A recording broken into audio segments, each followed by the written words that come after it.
Welcome to What's Going On. I'm your host, Hugo Fernandez, here live in MBO6, where our radio station is. We're having technically it's terrestrial in the sense that we're physically together, but it's still streaming through Twitch, and we'll have all these recordings for you later on. We're guessing a lot of folks will not be watching this show live because everyone's getting ready for the meetings today in their departments, where they'll be talking about the future of chairs at LaGuardia. And I just want to welcome my guests today on my show. First, a longtime friend and colleague in the Humanities Department, Professor Michael Rodriguez, who is in the fine arts area and who is a former chair. He was a chair for 9 years. He's like 6 years out from that, but he still is a big power broker in the department.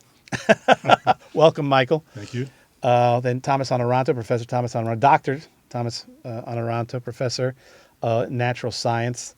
We were talking about, he used to have his own show called Cell Talks that's now retired. And he sits here as the alternate rep in the Senate for academic affairs. And he'll be talking about the inside view from the Senate as well. And then Trevor Taylor, who is one of our technicians here at the college in the Natural Science Department as well. Welcome. Thank you very much. Good to be here. Tom, did I give you a chance to say anything? Say welcome, hi. Welcome, hello, everyone. Oh my God. So, by the way, it didn't work. It wasn't deliberate that it ends up we have two humanities and two natural science folks. It's just I put out the call, and believe it or not, these are the only people that are willing to sit in a room with me to talk about this. Other folks that were on the fence, I of course invited some of the main players at the Senate discussion, including the business office, Michael Napolitano, Christy Bruns, who's the chair of the Senate. Anthony Pappas, who was very outspoken about the issues at the Senate. They declined, obviously.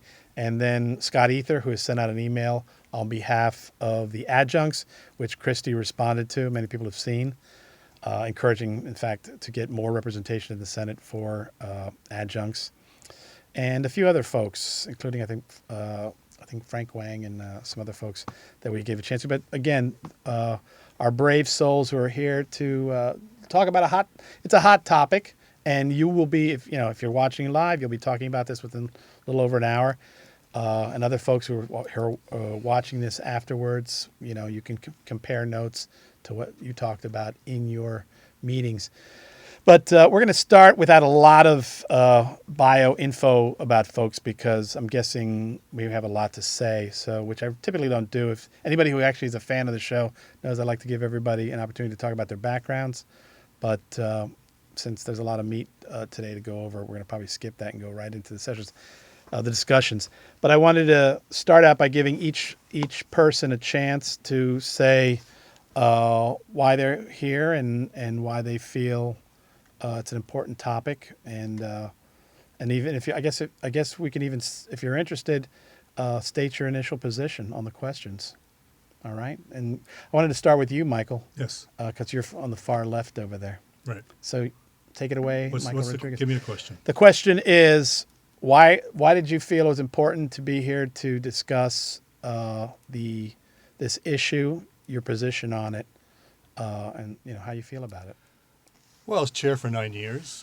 I went through 3 elections, so I feel like I have some kind of perspective on the chair's responsibilities and duties.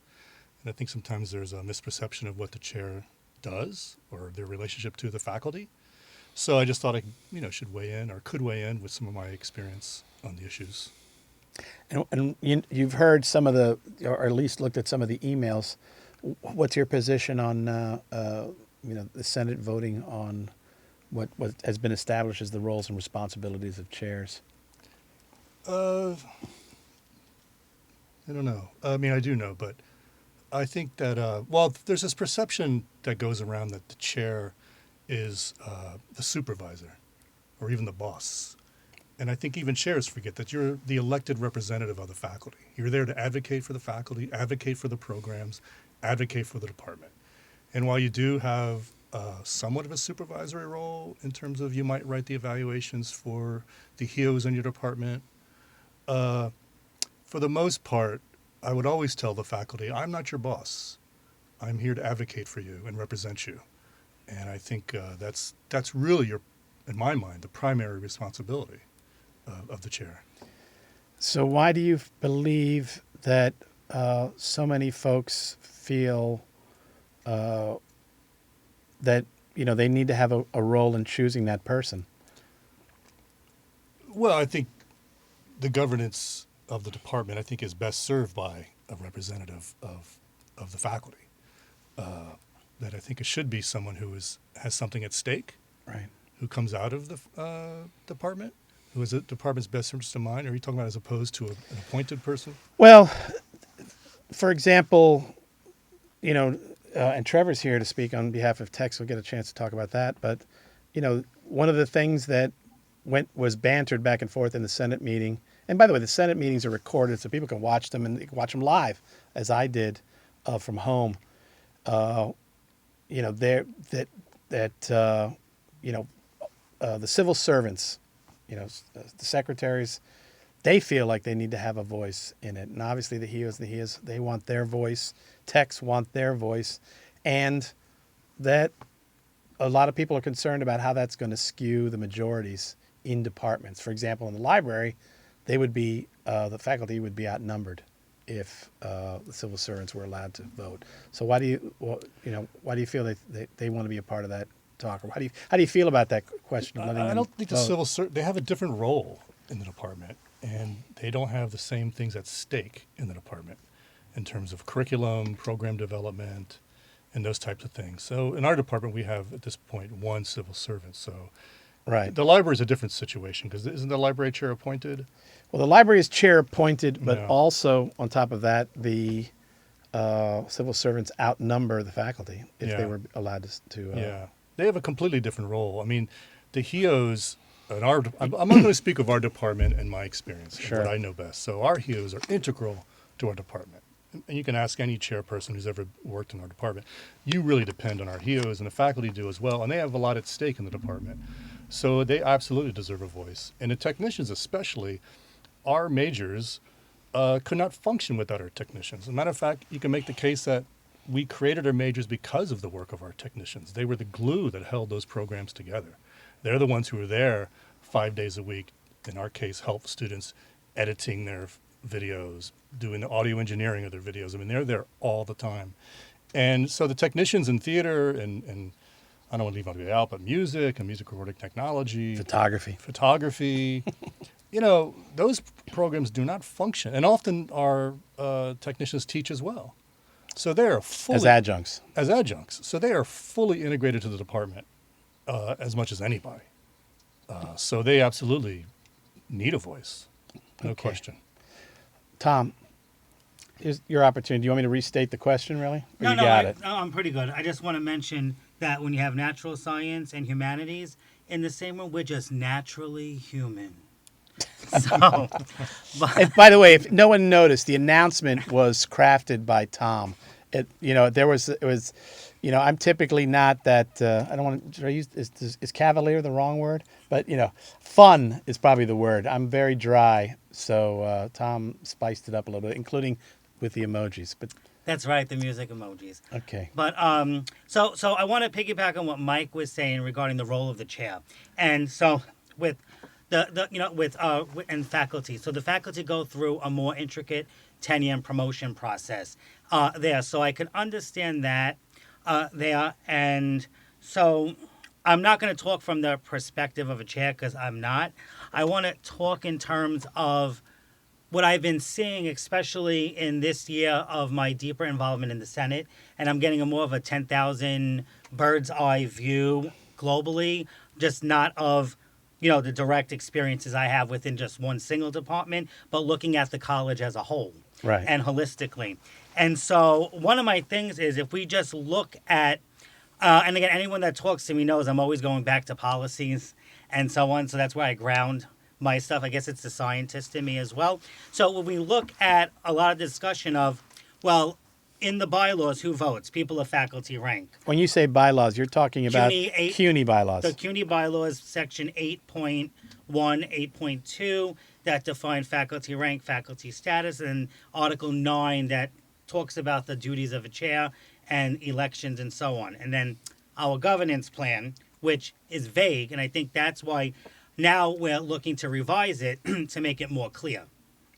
and the CUNY Manual on General Policy, Article 2.08. So we're in the process of revising it, and I think one of the things is, our governance plan is not clear, and the bylaws clearly state the voting for chair, and so we want to make it a little bit more clear moving forward, and so it's not. And then we've been, at least since the 17 and a half years that I've been here, we've had who votes and so on, and so I think moving forward, I think we should think about in the culture as it's been discussed at Senate, the last recording meeting, several meetings too, is the culture of moving forward and not just to put in, now in writing and policy what we've been practicing that was discordant with bylaws and so on. I think moving forward we should look at the equity for many people.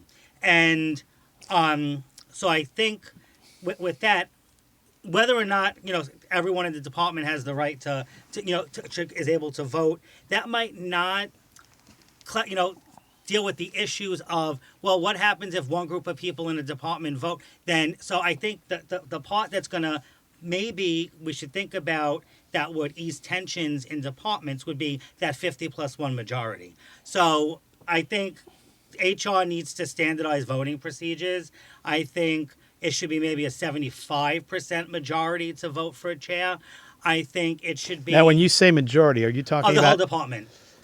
of folks who qualify as a department or people present? So that's the thing. So that's the thing. What is quorum? What qualifies as quorum to you? Well, that needs discussion. So I'm Right. just saying, because the way it is now, even if we continue the voting practices and so on, you're going to have tensions, right? So even if you're looking in situations like the library that if the college office assistants were able to vote with the new revised governance plan, then if you're looking at a 50-50 split, even if you need 2/3, only half. So if you need 75% and chairs, actually maybe 2 months before election, say they're actually going to run, they have a whole plan, then they should be put on the ballot, not every single eligible person, right? So Right. voting process like that. But I do want to go back to the HEOs, because you see, one of the things when we want to look at equitability and fairness is, one of my things I would like to just bring up for food for thought is with HEOs, right? HEOs is a line that's not specifically for a department. Like, I'm natural sciences, biology. I'm not going to be able, go into music, right? But a HEO, all HEOs, whether they're in a department or in just academic affairs in general, are of the same line, same title, same, right? So now, for example, if HEOs moving forward with the new governance revisions now they can continue to vote, what happens if I'm a HEO in academic affairs and I don't belong to a department? So I don't have the right to vote, even though HEO is eligible to vote. Now, if I'm in natural sciences as a HEO and I get moved to academic affairs, I lose my ability to vote. So when we think of equity, and so we should think about really then like the bigger picture of everything. I'm not going to jump ahead, but get me back on the adjunct issue, because I have a couple of. Well, I'm going to actually speak for the adjuncts, and then you could speak to me. I'm going to channel Scott Ether a little bit. But yeah, but I think. I'm not as mild-mannered And as I'll he end is, with so. this. I think as we move forward with these revisions, I think we should look forward to the culture that is LaGuardia and what we want it to be down the road. And I think these are great discussions. I wish they would have happened more publicly, sooner. But I think, this is a good time for reflection and moving forward with everything. So I'm really happy we're having this conversation. Yeah, let's talk about that. But I want to give Trevor a chance. We're already 17 minutes into the show, so as you finally get to chime in, besides a hello and an introduction. So you're on, Trevor.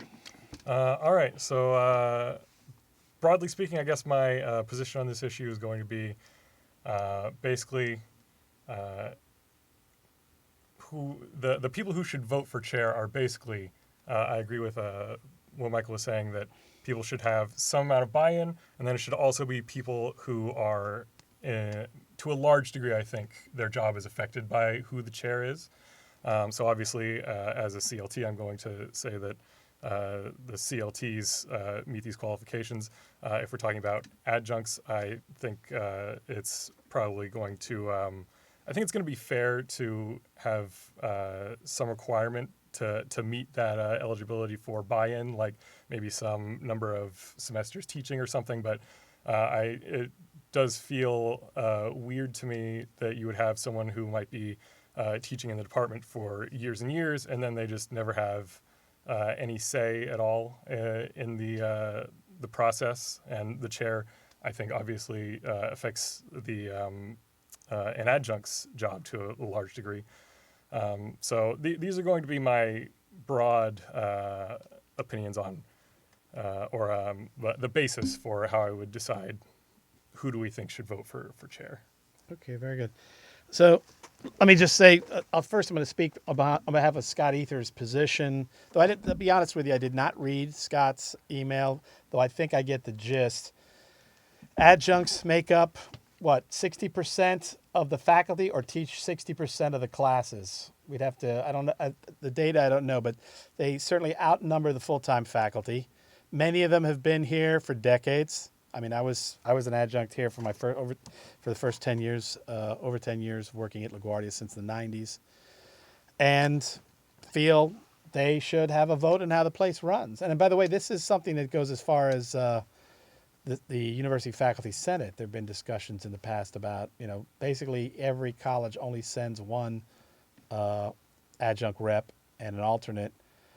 Same thing happens in our Senate. We have one adjunct rep and one alternate, which Christy brought to our attention.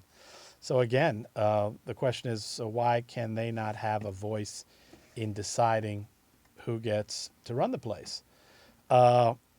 So that's Scott's position, as far as I understand it. So my position as the host of this show, and I'm free, and I said it at the Senate. But what's kind of fascinating to me and almost irritating is I have brought this up when we went over the coach survey at a governance level. I've said it at faculty council. Now I've said it live at the Senate, and everybody thinks I'm joking. And I'm not joking, folks, here looking into the camera right now. I am saying, and this was not my idea, I think I was listening to some Malcolm Gladwell talk where he actually was talking to students who were trying to elect representatives. It's like a student senate, and they didn't go for it either. But the notion would be that the election for the chair would be subject to a lottery where you would have the names of people who are eligible to be a chair or would qualify to be the chair, and who would be willing if chosen. Their names go into a hat.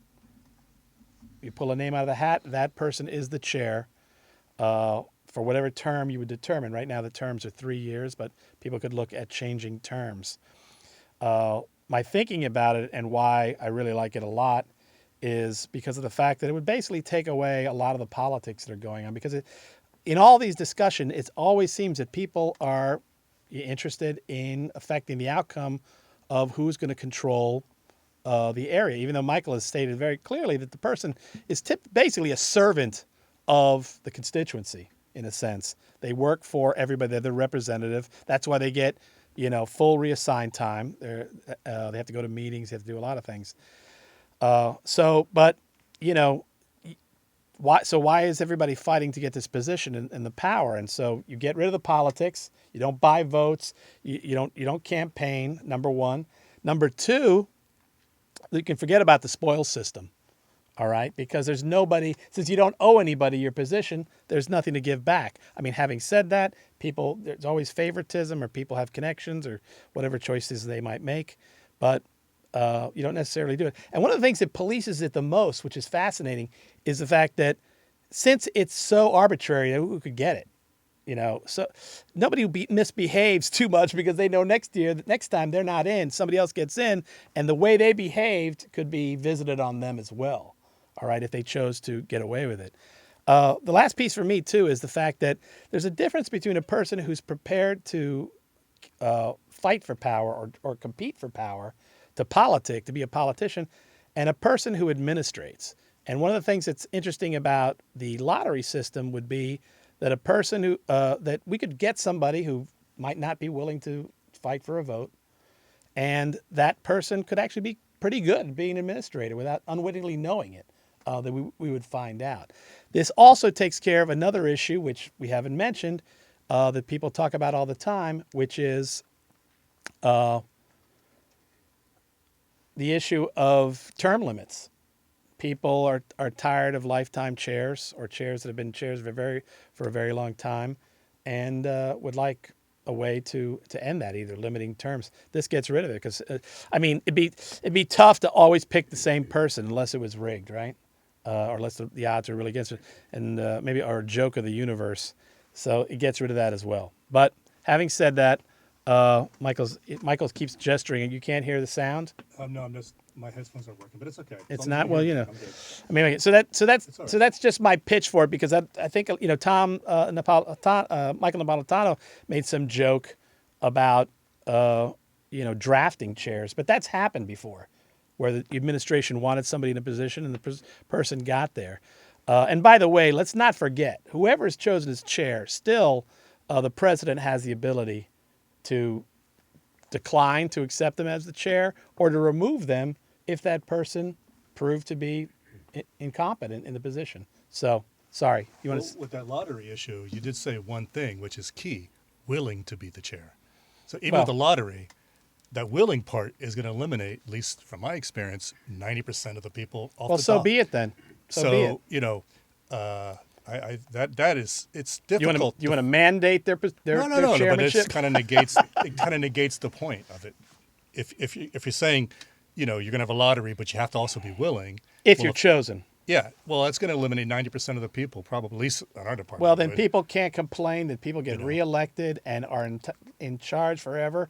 At least they have that choice. It's and by the way, we've lost departments in this college because people were unwilling to step up and be chair. They went rudderless and disappeared. Well, when you're chair, it's an act of service. And I would be a little suspect, personally, of someone who really, really wants to be chair. Like, what would their motivation be? Yeah. It's not financial. It's not workload. It's not just self-interest. It's a lot of work. It takes an emotional toll. At least it did on me. And it's a tremendous responsibility.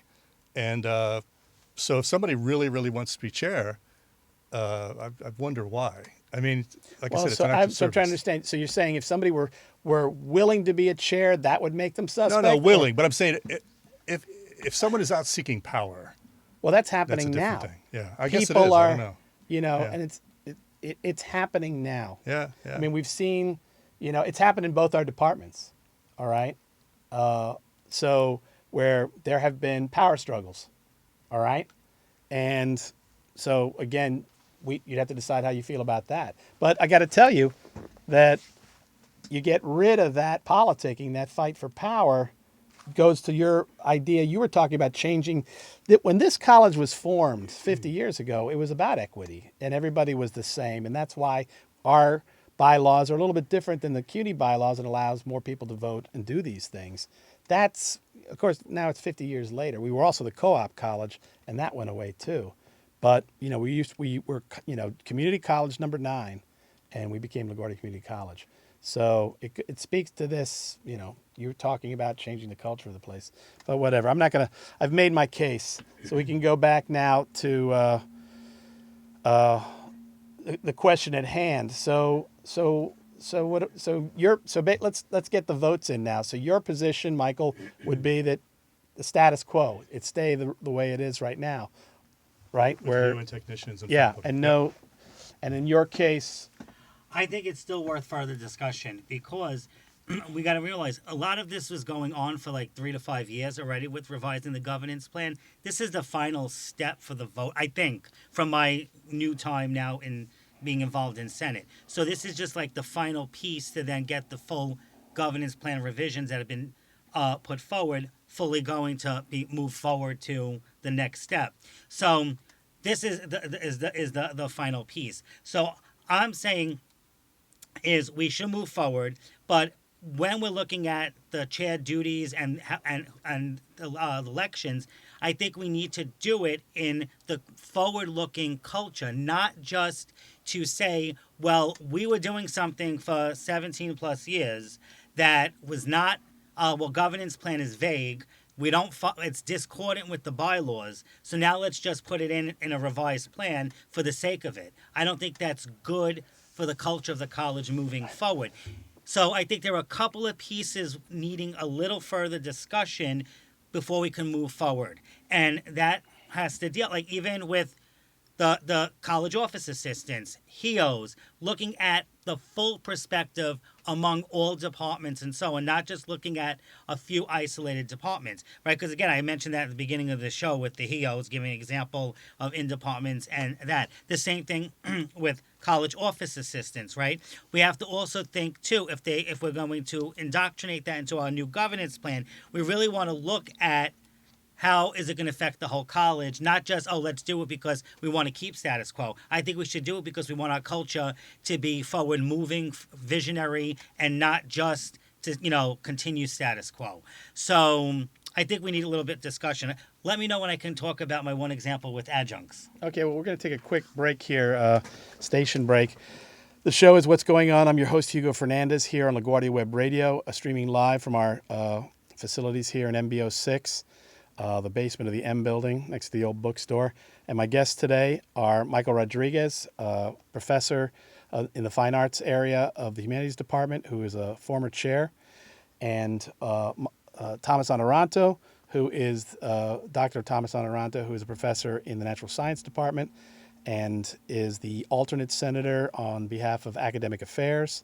And Trevor Taylor, who is a lab technician in the natural science department. One thing I want to talk about in this process of revising the bylaws is, so the governance, the Senate basically let the chairs come up with their own roles. One of the things that came back is they voted against term limits.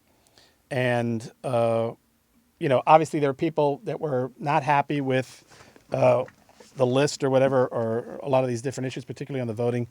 So my question is, it's peculiar that, since chairs fall under the governance of the Senate, that you allow the chairs to come up with their own rules for themselves. And it goes back, again, I thought it comes in my head, it's like nobody ever gives up power willingly, in the sense that you have to kind of take it away sometimes. So, for example, in the case of term limits, that's not going to happen. So I just want to bring, how did you feel about that as a senator? I want to get Trevor in here too, but before we go, how did you feel about the fact that you put it in the hands of the chairs to come up with the rules for themselves? I discussed it in the April 10th meeting. I was like, okay, it's interesting. But that's why I was like, well, maybe we should poll the whole college community. Was there enough talk? Was I that involved that there was? And I just happened to be like, I didn't pay attention at that moment in the 3 to 5 years that this discussion's been going on, so I think I personally, and this is just me, and I don't think, chairs should be, I think it should be really open to departments, the college, and the people, not just because, chairs saying, all right, well, this, yeah, because I don't think that's good. So on them saying their roles, I think it needs to have that democratic vibe of everyone, departments, college-wide, and so on. Yeah. Okay. Trevor, I want to get you in here. Do you want to chime in on anything we've been talking about so far and how it applies to text? Look, this applies to text.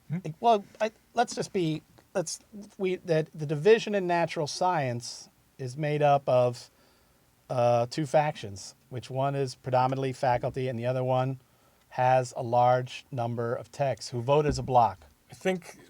Well, we don't vote as a block. Yes. Is this wrong? Yeah, it's not like we come together and. Well, this is not correct. It's not like we get together and we discuss. We're all going to vote. This is what I've been told. I think that you've been fed some misinformation here. That's what everybody seems to say about the situation, because they like people on both sides, but they seem to get different stories. What I would say about this is that broadly, technicians have fairly similar interests in choosing the chair. I think we have a few different things that we just all have in common that the chair controls, basically. And so in general, when we look for who we want to choose as chair, we're looking for someone who's going to advocate strongly on our behalf on these issues. And so we're broadly probably going to come to the same decisions on who we want to vote for. Right. Usually, but we're not getting together and Voting as a holding block. a meeting, yeah, and Oh, saying, yeah, we're all going to vote That's for this person. Yeah, exactly. I guess there are folks that believe that. Yeah, That's what's it's never happening. happened as long as I've been here. And we've been brought together for the meeting on who we're going to vote for chair. All right, well, that's good to hear. Yeah. So I don't know. Obviously, people would be two minds of that, right? That people are perfectly within their rights to get together and talk about voting in a block, right? Yeah, I'm against term limits only because it only takes a 50+1 majority to get rid of a chair. And if a chair is doing an effective job and the department wants to let them keep doing that effective job, then I think they should be able to do it. Because the truth is, there's a huge lack of engagement amongst people in the administration or the operation of the department. So most people don't want to be chair. Frankly, it's hard to even get people to come to department meetings, right? So you're going to get term limits if they don't. And we've had turnover in our department with chairs. It's not really hard to get rid of a chair. It takes 50+1. So, we've had some very effective chairs who have served for years and years and years. So would it be 3 terms, 4 terms? So then, I don't know. So then why are people asking for it? I don't know. Well, If I'm only it's- speaking from my experience in our department. I don't know if there's a chair that has been abusing their power and has been ineffective, then why can't they muster 50% plus 1 to get rid of that chair? It doesn't seem very difficult to me. Well, it could be two different things. A chair could be, what are the two? One is ineffectiveness, right, or misabusing their power. One could be very effective but misabusing their power, or they Right. could be, ineffective and not Yeah. abusing their power. Yeah, I'm against term limits in general because that's what elections are. Vote them out. I think the 50+1 needs to go. I think if you really want to not Well, think then it'd about be really hard to get rid of one. yeah, and it would be actually a serious thing to actually put in one, because then I think that would help with the misconceptions or whatever of block voting and so on, and divisions and tensions. If you had 75% majority, then 75% of the department's going to be behind the chair. That's why I think HR needs to step up and standardize procedures on how chairs are elected too, with whatever ability of HR, because putting everyone eligible to run for chair and not taking the process of campaigning seriously is an issue. Because if we don't know who's coming for chair, or if they're not publicly announcing it, and next thing you know, you're at the election and you got 28 votes for someone who never even said they're running, and Well, I'll speak from my experience. I didn't want to interrupt you there, but I just want to say is that people know who's willing to do it and willing to run.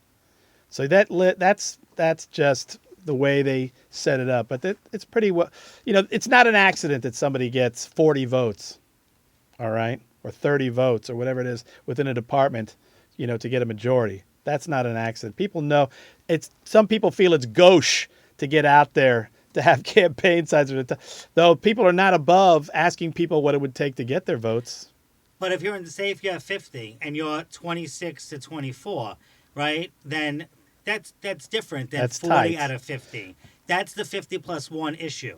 Well, then, I guess I'm trying to think, where is it? Let's say a 2/3, or you're talking about 3/4. I'm talking about 75%. And where do you see that as in a any high bar. kind of Because 2/3 could still bring tension of a split department. So if we're having someone with one issue, whether it's HEOs, COA, whatever, right? I'm talking about if everyone full-time was moving forward to vote. But let's just use then CLTs and faculty, right? So we have 15, 20. What I'm saying is if one group all said, all right, we're going to really support that, and then another didn't, then you can still have, you got the 50+1, but one big group of people of one, identification of employment feels like, oh no, then we're split. But then if you get 2/3, you have to get maybe 30% of or whatever. Now I'm not doing math on the fly here, but yeah, we should have had a math person in see, here. but what I'm trying to say is, if you do 75% of the whole department,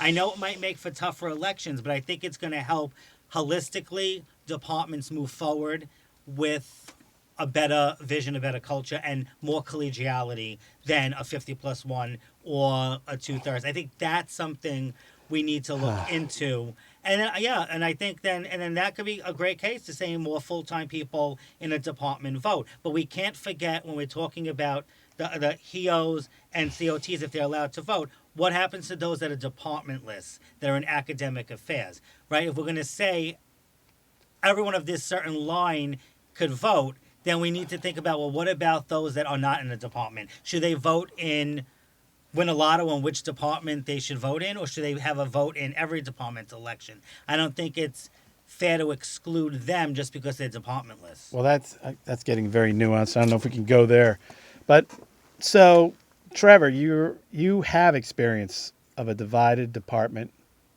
You know, Yeah.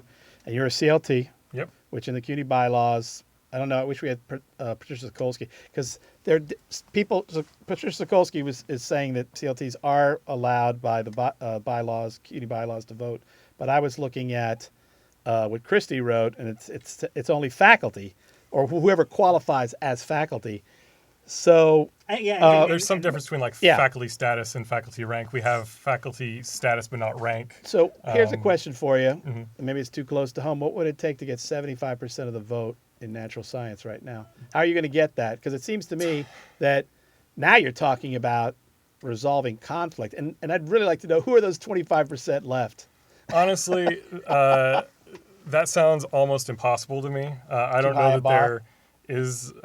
It's too high a mark. I think. I think that I might be able to get behind like the 2/3 majority, possibly. But even then, I think you still, even with the 75, you're still going to have probably some 25% of your department who is just unhappy with who you get. I think to a large degree, people just need to understand that sometimes their side loses, and then next time, hopefully, you have someone who maybe has ideas that have a broader appeal to more people that you like and that more people will like.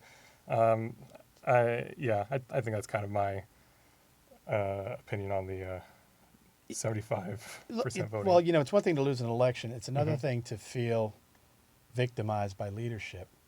All right. Sure, I think that if there's something inappropriate going on, post election. Yeah. And by the way, I've certainly spoken to people who felt that way. sure. All right, so that's the case. By the way, we're leaving Scott's piece out of this, and I wish he could have been on here. He had a conflict. But again, for this piece, how would the adjuncts fit in? And one of the things that was brought up to me again by Patricia Sokolsky, who's our super governance person here at the college, who former chair of the Senate and other things, currently I think is the chair of the budget committee. Anyhow, talked about quorum and how do you deal with quorum, where technically, though adjuncts have always been invited to department meetings, very few ever come, and if they become part of the voting group, then how do you build quorum? Mandate that everybody show up. Then they might say, well, we're showing up to these meetings, maybe we should be getting paid. Full-time faculty get paid, for just in general. So that complicates it. But again, to go back to this, everything whatever the percentage is here, in the end, there's going to be dissatisfaction among the losers to some degree. That gets exacerbated by how they feel they're being treated by the leadership, let's call it, whatever. It turns into leadership, but Michael has said it before, they're supposed to be the servants. It's kind of fascinating. One of the things that I found fascinating in the discussion was the fact that chairs had to be told that they should look into coming up with development projects or activities for the HEOs and the HEAs that they were never thought of for somebody who might. I mean, I personally believe that, and I've said this in meetings with administrators. I said it when I went up for full, that at the university there is no system to onboard people for any positions beyond, except with the fact we have the Center for Teaching and Learning for faculty. But when people become administrators or leaders, nobody works with them. Nobody takes them to workshop. There's no workshops, or some at the university level, but nothing as organized, let's say, as first year seminar for faculty and the ongoing CTL stuff. So, I may have gotten lost in all my issues, but again, it's this idea that no, I think I have lost my think train of thought. I think in general you're right, but under Catopus we had meetings off campus with people to teach us, how to administer, people, legal reps, as far as And maybe that's being gone away. chairperson. But I think but- I think the point was just the fact that people, nobody's ever said anybody that people are hired for their specialty. Right. Then they're trained to be teachers, but nobody trains them to be administrators. Right. And the even keelness of an approach of an administrator is something that seems to be severely lacking. Yeah, and with the adjunct voting, Patricia's right. You need you need a simple majority of all who is eligible to vote, which means at a department meeting, if you're voting for chair, in our case, we would need 200 adjuncts in the room to vote. Otherwise, you would never get quorum. So if adjuncts want to vote, well, at a minimum, you might want to come to a department meeting. I don't know Scott Ethier. I have nothing against him. I have never seen him at a department meeting, yet he wants to vote for the chair. Well- so you have to change the job description of adjuncts to be Right. more engaged in the department. Right. And also, my goal is I wish we only had 20% of the faculty's adjuncts, and we had a massive adjunct conversion line to make them full-time and more engaged and invested in the college. But, the idea that you're just going to have adjuncts voting when they have little engagement with the college, no fault of their own. And many adjuncts, there's some adjuncts who you have to change the job description of an adjunct to have them vote for the chair because they're not voting for their supervisor. They're voting for their representative. Well, we've it's spoken about. I mean, this is only one more area where the whole adjunct system It's a really mess. becomes a question. And I've also talked about this in union meetings where I feel that we were negligent in letting it get to the point that they represent 60% of the instructional staff in the classroom, and that we've had these people for years. We know how they teach. We should be moving to get them full-time lines for people who want it. Not every adjunct wants to be full-time at the college, but those who want to, and that would possibly have some impact on this as well. But again, by the way, with the lottery, everybody's disenfranchised equally. So I just want to give this example about adjuncts for food for thought, a little pondering, and I'm going to do it in a Thomasonian humorous way. Right. So here's one example of just something we should think about if we were going forward with allowing adjuncts to vote in departmental elections. So I'm going to use myself because I can, because I'm not going to yell at myself afterwards. So Thomas Honorado was professor in the biology department. Oh, by the way, I got to remind you to tell your little thing, your little story. What's Remember, you said you wanted to tell some anecdote. I don't know. Remember now. Okay, No. sorry. Senior moment. So I think it's COVID that got me. Go ahead. So I'm in the natural sciences department now because someone in the humanities, maybe I don't know if it was one of you here, but saw my Tony Award-winning performance as Fiorello H. LaGuardia back in the opening sessions years ago, and they hired me as an adjunct in the humanities department to teach a theater class. Now I'm an adjunct in the humanities department, and I'm a full-time professor in natural sciences.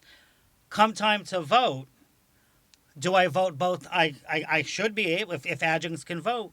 Technically, I can vote in natural sciences, and I can vote in the humanities. Right. And I can tell you could bet your bottom dollar that the sun will come out tomorrow, and I will grieve if I can't vote in humanities. What's it, Daddy Warbucks, Nanny? You would need to alter the job description of adjuncts, increase their pay. They don't write evaluations, they don't do peer reviews, they don't write curriculum, they don't serve in committees. They're not invested in the same. Exactly. We have a department meeting today. Yep. If there's one adjunct there, I'll be shocked. But also, so if they're not reappointed... That's fine. They don't have to be there. That's not an indictment of adjuncts. I'm just saying, they're just not invested in the same way. And if you, again, maybe if you want to discuss 3-year appointment adjuncts with increased departmental responsibilities, but if we were to have adjuncts vote tomorrow, we would never get a quorum. Because we would need 200 adjuncts to show up to something they've never gone to. Well, interestingly enough, though, some of those adjuncts teach more classes than full-timers do. Yeah. Between our reassigned time and things like that. Adjuncts can teach as many as 10 classes a year. I used to do it. I mean, I wish the adjunct ratio was like 20% of adjuncts. So because I think that's a guess, but there are adjuncts they want to teach and go home. That's the virtue of being an adjunct. Well, and you don't have to come to meetings. You can just teach they have a thriving career outside, musician, artist, whatever it is. They teach their class. They bring their expertise to the classroom. Our adjuncts are terrific. Right. They're great. They really contribute a lot to our department. And I'm just looking at future other logistics, right? So what happens if I'm an adjunct that's teaching biology, natural sciences? I did write a book of poetry. Thank you, Amazon, for allowing you to self-publish. So now I'm teaching a poetry class in English, and because I count carbons in the glycolysis and the TCA cycle of cellular respiration, account business and technology hired me for an accounting course. Now I'm an adjunct within workload, teaching in 3 separate departments. Can I vote in all 3? Why not? Right, Why so not? Exactly. So it brings up a lot of different things we need to consider as well in terms Frankly, of I find that. it a rather uninformed, silly idea, to be blunt. It's not a real proposal. I don't think he's not here to defend himself. Well, he could and defend himself. I'm just saying. I wanted to get a list of fallacies for this event that I needed to be just think debate. it's an idea that is Won't do it. coming from a position of that's not informed. It's not a serious proposal, if you ask me. Well, I think, speaking for somebody, I think I've even made it myself on occasion. So, but anyhow, he's not here to defend himself. So we won't. We're accepting any positions here right now. But by the way, we've got 11 minutes left, and 4 of those are going to be for our outgoing music. So we got about 7 minutes to finish it up. So I want to give everybody an opportunity. I'm going to go this way this time because Trevor hasn't had a chance to speak in a while. So as a result of anything that we've discussed today, then or last things you'd like to say. I'll just say on the devil's advocate side here for the adjuncts. I think broadly I agree that they do just not have as much of the buy-in, but it does. I do think it still feels. It doesn't feel good for someone to be teaching for. Some of them that have been here longer than I have. 10 plus years, and then they don't get any kind of say. It doesn't feel good, doesn't feel right to me.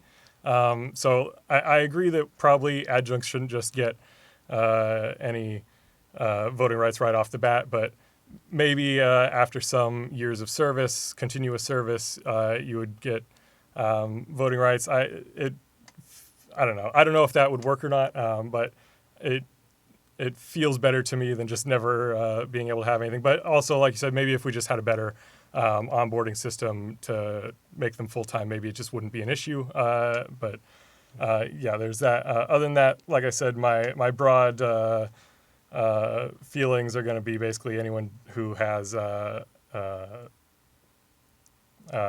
buy-in plus largely their job being affected by the chair should probably have some say in who is elected for that, so they have that kind of representation there. And that would be a reasonable discussion to have. Years of service, something like what the 3-year contract offers. Like you would need some kind of change in the present job description of an adjunct. Yeah, and if you're right, if you're 10 years in and you've had a 3-year contract all those years and you've written a course proposal, I mean, I don't know what the criteria would be, but it would have to be something different than what we have now. And that's the long discussion.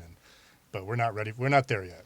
Is that your wrap up, or do you want to add something to? As far as adjuncts? No, as far as the show, because we're running out of time. I don't want to.